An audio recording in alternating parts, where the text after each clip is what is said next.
इन पार्टियों को क्यों छोड़ा और क्यों कांग्रेस में अपनी आस्था जताई। सबसे पहले तो हमारे साथ दीपक जी हैं। दीपक जी, आपका बहुत बहुत स्वागत है।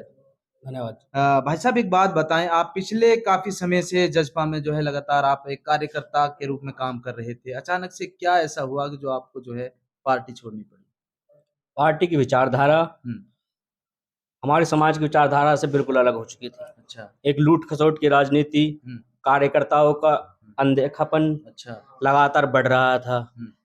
कार्यकर्ताओं के काम नहीं हो पा रहे थे। हम अच्छा। जनता के बीच में अपनी बात लेके नहीं जा पा रहे थे। अच्छा। लोगों को जोड़ नहीं पा रहे थे। जोड़ नहीं। यही कारण था हम्म। कि जेजेपी को अलविदा कहना पड़ा। अच्छा, तो फिलहाल क्या लगता है, आपने जिस तरह आप बता रहे हैं कि कांग्रेस में अपने आस्था जताई है, कांग्रेस को ज्वाइन किया है। कांग्रेस के जो हमारे विधानसभा के लीडर हैं, एक तो बहुत ही पॉजिटिव व्यक्ति है। अच्छा। बात करने की शैली, लोगों से मिलने की शैली उनकी बहुत मजबूत है। साथ ही साथ लोगों का जो रुझान लोकसभा के बाद विधानसभा में बना है, उसको देखते हुए लग रहा है कि अब की बार हरियाणा में 70 सीटों के साथ, कम से कम 70 सीटों के साथ हरियाणा में कांग्रेस की सरकार बनने जा रही है। हमारे लोकल लीडर चौधरी आफ्ताब अहमद जी उप मुख्यमंत्री बनने जा रहे हैं। अच्छा। बस। चलिए, हमारे साथ सरपंच जी हैं, सुखबीर जी, इनसे बातचीत करते हैं कि फिलहाल जो है कैसे हो सर? ठीक है भाई, मौज का। पिछले काफी टाइम से आप भी जजपा में जुड़े हुए थे। क्या ऐसी वजह रही जो है आपने पार्टी को छोड़ दिया? देखो, काफी समय से हमने जेजेपी में काम किया, उससे पहले नैलो में किया था। सिर्फ कौन सा पद था आपके पास में जजपा में? जजपा में मैं जिला अध्यक्ष था नूह का, बैकवर्ड सेल का। अच्छा। उससे पहले मैं प्रदेश का महासचिव भी रहा हूँ, लगातार विधानसभा का अध्यक्ष भी रहा हूँ हल्का नूह का। सिर्फ जो लड़ाई थी, क्योंकि 4.5 साल जो सत्ता बीजेपी के साथ सत्ता बढ़ाई थी, हमने सोचा था कि लोगों की जो भावनाएं हैं उनके साथ खिलवाड़ ना हो। लेकिन हमें महसूस हुआ कि जो विचारधारा ही हमारे, चाहे युवाओं का मामला हो, चाहे हमारे किसानों का मामला हो, चाहे शिक्षा का मामला हो, कार्यकर्ताओं की अनदेखी की गई है। उससे हम आहत होके हमने जेजेपी पार्टी को छोड़ा है। रही बात कांग्रेस पार्टी ज्वाइन करने की, यहाँ के जो हमारे विधायक है आफ्ताब अहमद, उनकी जो कार्यशैली है, उनका जो लोगों से लगाव है, उनके जो लोगों के साथ प्रति रवैया है, वो बहुत ही शानदार है। उनसे मतलब उन चीज को देखते हुए हमने उनके साथ कांग्रेस पार्टी को दिल्ली में ज्वाइन किया था। चलिए, हमारे साथ भाई साहब में बातचीत करते हैं। सर, क्या नाम है? रंजीत सिंह नंबरदार जी। आप भी INLD के जो है अध्यक्ष रहे हैं और फिलहाल आपने शायद कांग्रेस पार्टी को ज्वाइन कर लिया है, तो क्या वजह रही है, क्यों आपने जो है कांग्रेस पार्टी को ज्वाइन किया है? कोई खास वजह? काफ़ी लंबे समय इंडियन नेशनल लोकदल पार्टी में मैंने काम किया था जी। जब मैं युवा था तो युवा मोर्चे में भी काम किया था। उसके बाद जनरल बॉडी में मैं हल्का अध्यक्ष भी रहा हूँ और कुछ दिन पहले लगभग 3 साल से मैं किसान सेल का जिला अध्यक्ष भी था।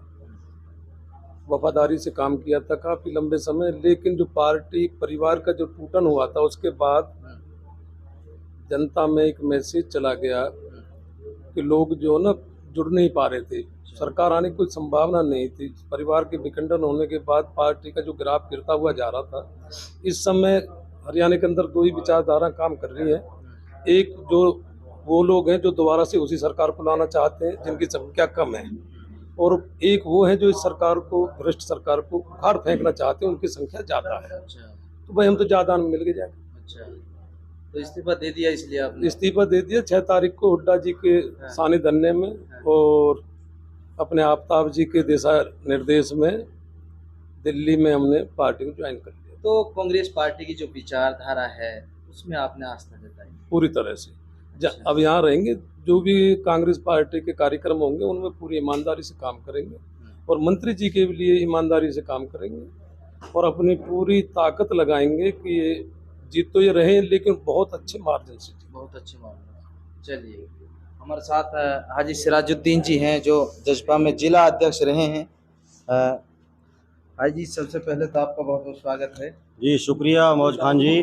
ठीक ठाक हो? बहुत बढ़िया मौज खान सर, जी। एक बात बताएं, आप पिछले काफ़ी टाइम से हम देख रहे थे आप जज्बा में एक बहुत ही मेहनती हम कह सकते हैं, कर्मठ आपको कह सकते हैं, बहुत अच्छे कार्यकर्ता के रूप में आप काम कर रहे थे। अचानक से ऐसी क्या वजह रही जो आपने एकदम से जज्बा को इस्तीफा दे दिया?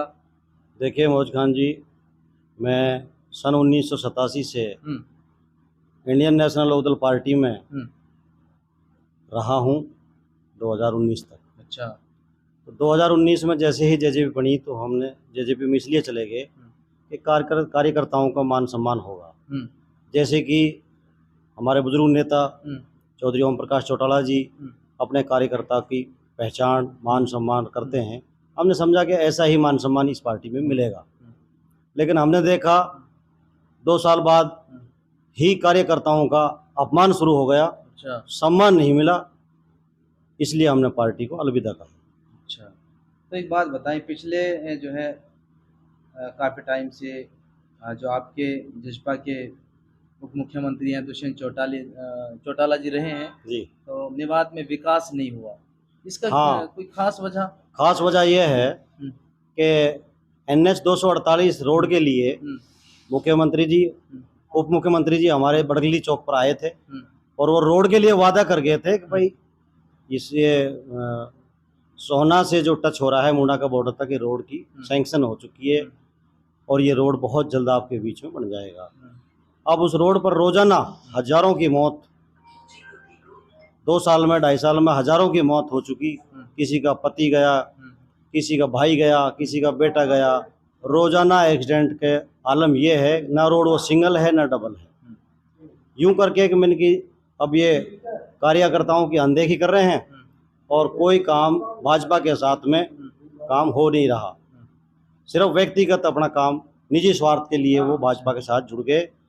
हमने इसलिए पार्टी को अलविदा कह दिया। 6 तारीख को हमने दिल्ली मुख्यालय पर भूपेंद्र सिंह हुड्डा जी के और दीपेंद्र जी हुड्डा जी के नेतृत्व में हमने पार्टी ज्वाइन कर ली और लोकल विधायक अपने पूर्व मंत्री चौधरी आफ्ताब अहमद जी की अगुवाई में हमने दिल्ली में पार्टी ज्वाइन करी।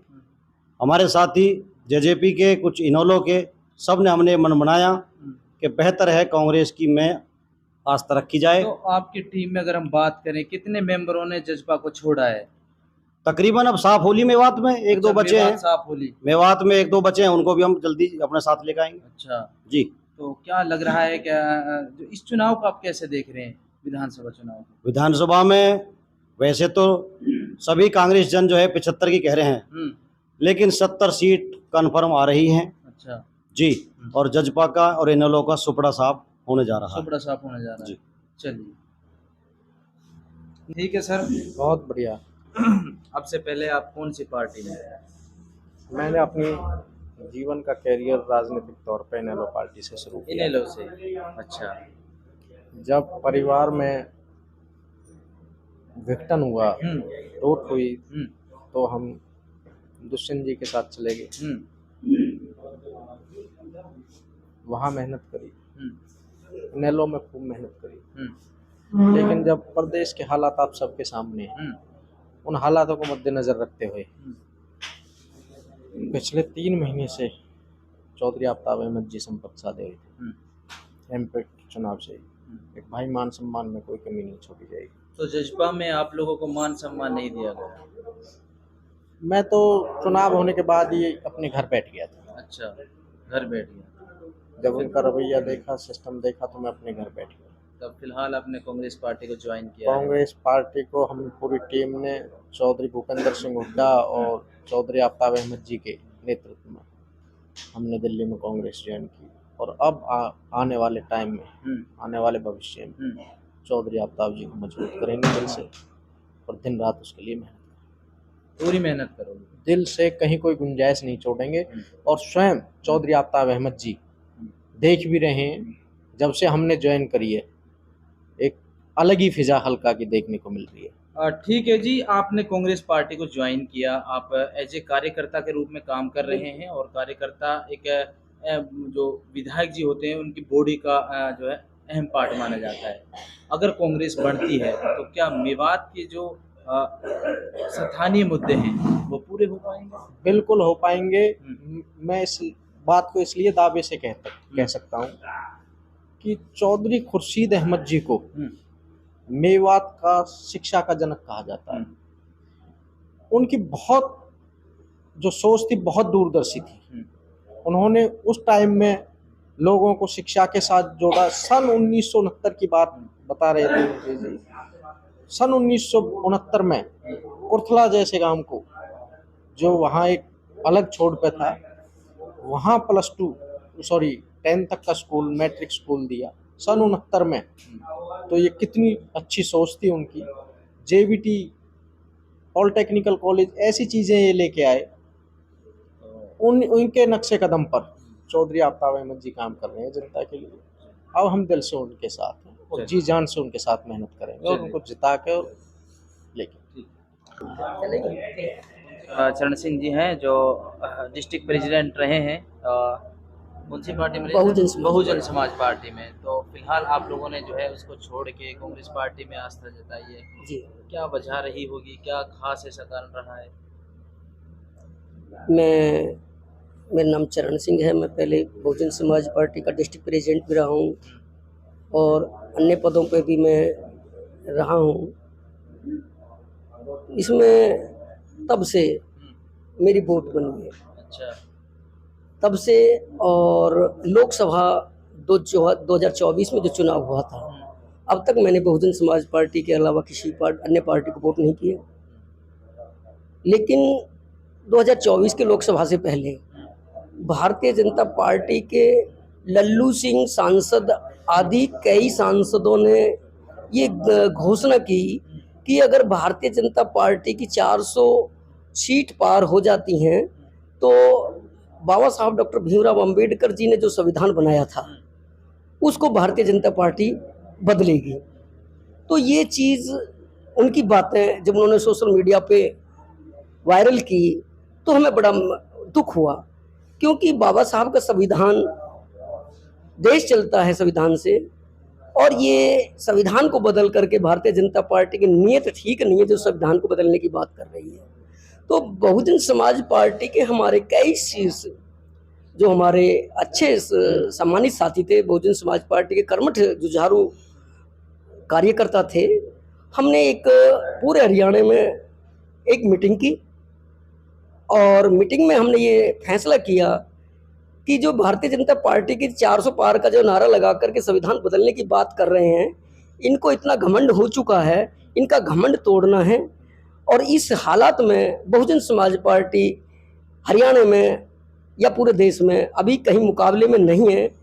तो हमें विकल्प के तौर पे हमने जब आपस में डिस्कस करके ये निर्णय लिया कि कांग्रेस ही इस भारतीय जनता पार्टी के गुरूर को तोड़ सकती है, तो क्यों ना हमें सब एकजुट होकर के पूरे समाज ने ये संकल्प लिया कि हमें कांग्रेस पार्टी का दिल से साथ देना चाहिए और वोट और सपोर्ट करना चाहिए और इस भारतीय जनता पार्टी के गुरूर को तोड़ना चाहिए।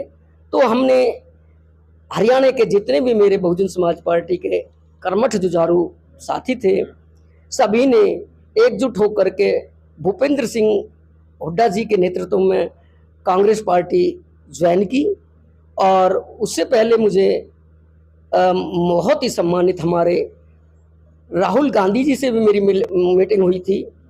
उस प्रोग्राम में भी मैं गया था, तो वहाँ पे राहुल गांधी जी ने एक हमें आश्वासन दिया था कि जो भारतीय जनता पार्टी संविधान बदलने की बात कर रही है, मैं आपको एक संकल्प लेकर के अपने समाज को, ये पूरे देश को आश्वस्त करना चाहता हूँ, जब तक मेरी रगों में एक एक कतरा खून है तब तक मैं संविधान को नहीं बदलने दूंगा, बशर्ते कि आप इसमें मेरा साथ सहयोग दें। तो ये जब राहुल गांधी जी की जब हमने बातें सुनी तो हमें इतना गर्व, इतना घमंड हुआ कि अब तो हमें बिल्कुल निश्चित ही कांग्रेस पार्टी का साथ भूपेंद्र हुड्डा जी के नेतृत्व में सरकार बना करके हमें आगे बढ़ना होगा। विधानसभा चुनाव को आप कैसे देख रहे हैं? फिलहाल सर पर विधानसभा का चुनाव तो सीधे एक तरफा लहर है कांग्रेस की, एक तरफा लहर है, इसमें कोई दो राय नहीं है। भारतीय जनता पार्टी बिल्कुल चुनाव से घबराई हुई है। नाना प्रकार के बहानेबाजी, तारीख बढ़ाना, ये करना वो करना, ये तो एक राजनीतिक एक उनका षड्यंत्र है। वरना तो ये हमारा मानना है जिस तरीका से हमने हरियाणा में पूरे देश में लोकसभा में परिणाम दिखाए हैं उससे भी बेहतर परिणाम हमारे हरियाणा में विधानसभा में आने वाले हैं, इसमें कोई दो राय नहीं है। और अब पार्टी ने मुझे, कांग्रेस पार्टी ने मुझे डिस्ट्रिक्ट कोऑर्डिनेटर संविधान रक्षक कमेटी का जो जिम्मेवारी दी है, तो मुझे तो घर घर जा कर के संविधान के रक्षा के लिए हमें कांग्रेस पार्टी के साथ हम काम करना है। और विधानसभा में प्रत्येक गांव में जा कर के हमारे जितने भी हमारे उम्मीदवार हैं उन भी उम्मीदवारों को हमें जिताने का काम करना है।